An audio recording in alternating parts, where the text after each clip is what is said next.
एक फौजी था, उसके माता पिता नहीं थे, शादी नहीं की, भाई नहीं, बहन नहीं, अकेला ही कमा कमा के फौज में जमा करता जा रहा था। थोड़े दिन में एक सेठ जी जो फौज में माल सप्लाई करते थे, उनसे उनका परिचय हो गया और दोस्ती हो गई। सेठ जी ने कहा, जो तुम्हारे पास पैसा है वो उतने के उतने ही पड़े, तुम मुझे दे दो, मैं कारोबार में लगा दूंगा, तो पैसे से पैसा बढ़ जाएगा, इसलिए तुम मुझे दे दो। फौजी ने सेठ जी को पैसा दे दिया। सेठ जी ने कारोबार में लगा दिया। कारोबार उनका चमक गया, खूब कमाई होने लगी, कारोबार बढ़ गया। एक दिन फौजी लड़ाई में शहीद हो गया। अब सेठ जी को मालूम हुआ कि फौजी नहीं रहा, तो सेठ जी बहुत खुश हुए कि उसका कोई वारिस तो है नहीं, अब ये पैसा किसी को नहीं देना पड़ेगा। कुछ ही दिन के बाद सेठ जी के घर में लड़का पैदा हुआ।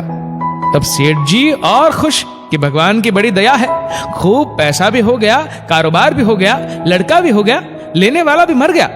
सेठ जी बहुत खुश हुए। वो लड़का होशियार था, पढ़ने में समझदार था। सेठ जी ने उसे पढ़ाया लिखाया। जब वह पढ़ लिख कर बड़ा हो गया तो सोचा कि अब ये कारोबार संभालेगा, चलो अब इसकी शादी कर दे। शादी करते ही घर में बहुरानी आ गई। अब उसने सोचा कि चलो बेटे की शादी हो गई, अब कारोबार संभालेगा। लेकिन कुछ दिन में बेटे की तबीयत खराब हो गई। अब सेठ जी अपने बेटे को लेकर डॉक्टर के पास गए। डॉक्टर जो भी दवा दे रहे हैं वह दवा असर नहीं कर रही, बीमारी बढ़ती ही जा रही है, पैसा बर्बाद हो रहा है, रोग से मुक्ति नहीं मिल रही, पैसा खूब लग रहा है। अंत में डॉक्टर ने कह दिया कि इसको अब असाध्य रोग हो गया है, ये लड़का 2 दिन में मर जाएगा। डॉक्टर के जवाब देने पर सेठ जी निराश होकर बच्चे को लेकर रोते हुए आ रहे थे। रास्ते में एक आदमी मिला और कहा, अरे सेठ जी क्या हुआ, बहुत दुखी लग रहे हो। सेठ जी ने कहा, यह मेरा बेटा जवान था, हमने सोचा बुढ़ापे में हमारी मदद करेगा, अब ये बीमार हो गया है। बीमार होते ही हमने इसके इलाज के लिए खूब पैसा खर्च किया, जिसने जितना मांगा उतना दिया, लेकिन आज डॉक्टर ने जवाब दे दिया कि अब ये नहीं बचेगा, असाध्य रोग हो गया है इसे, अब घर ले जाओ, 2 दिन में मर जाएगा। आदमी ने कहा, अरे सेठ जी तुम क्यों दिल छोटा कर रहे हो, मेरे पड़ोस में वैद्य जी दवा देते हैं, दवाई खाकर मुर्दा भी उठकर खड़ा हो जाता है, जल्दी से आप वैद्य जी की दवा ले आओ। सेठ जी दौड़ कर गए, दवाई ले आए और पैसा दे दिया। दवाई बच्चे को खिलाई, बच्चा दवाई खाते ही मर गया, उसका अंतिम संस्कार किया गया। गांव में शोर मच गया कि बहुरानी जवानी में ही विधवा हो गई। तब वहां पर महात्मा जी आ गए। उन्होंने कहा, भाई ये रोना धोना क्यों है यहाँ पर। एक आदमी ने कहा, इस सेठ का एक ही जवान लड़का था, वो भी मर गया, इसलिए सब लोग रो रहे, सब दुखी हो रहे। महात्मा जी बोले, सेठ जी इसमें आप रो क्यों रहे। सेठ जी ने कहा, महाराज जिसका जवान बेटा मर जाए वो रोएगा नहीं तो क्या करेगा। महात्मा जी बोले, उस दिन तो आप बड़े खुश थे। सेठ जी ने कहा, किस दिन। महात्मा जी बोले, फौजी ने जिस दिन पैसा दिया था तब। सेठ जी ने कहा, हाँ कारोबार के लिए पैसा मिला था तो खुशी तो थी। महात्मा जी ने कहा, और उस दिन तो आपकी खुशी का ठिकाना ही नहीं था। सेठ जी ने कहा, किस दिन। महात्मा जी बोले, अरे उस दिन जिस दिन फौजी मर गया, आप सोच रहे थे कि अब तो पैसा भी नहीं देना पड़ेगा, माल बहुत हो गया, कारोबार खूब चमक गया। सेठ जी ने कहा, हाँ महाराज खुश तो था। महात्मा जी बोले, और उस दिन तो आपकी खुशी का ठिकाना ही नहीं था, पता नहीं कितनी मिठाइयां बट गई। सेठ जी ने कहा, किस दिन।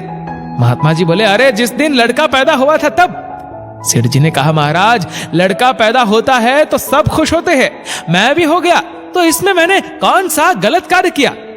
महात्मा जी बोले, उस दिन तो खुशी से आपके पैर जमीन पर भी नहीं पड़ते थे, जिस दिन आपका बेटा ब्याहने जा रहा था। सेठ जी ने कहा, महाराज बेटा ब्याहने जाता है तो हर आदमी खुश होता है, तो मैं भी खुश हो गया। महात्मा जी बोले, तो जब इतनी बार खुश हो गए तो जरा सी बात के लिए रो क्यों रहे हो। सेठ जी ने कहा, महाराज जवान बेटा मर गया, ये जरा सी बात है।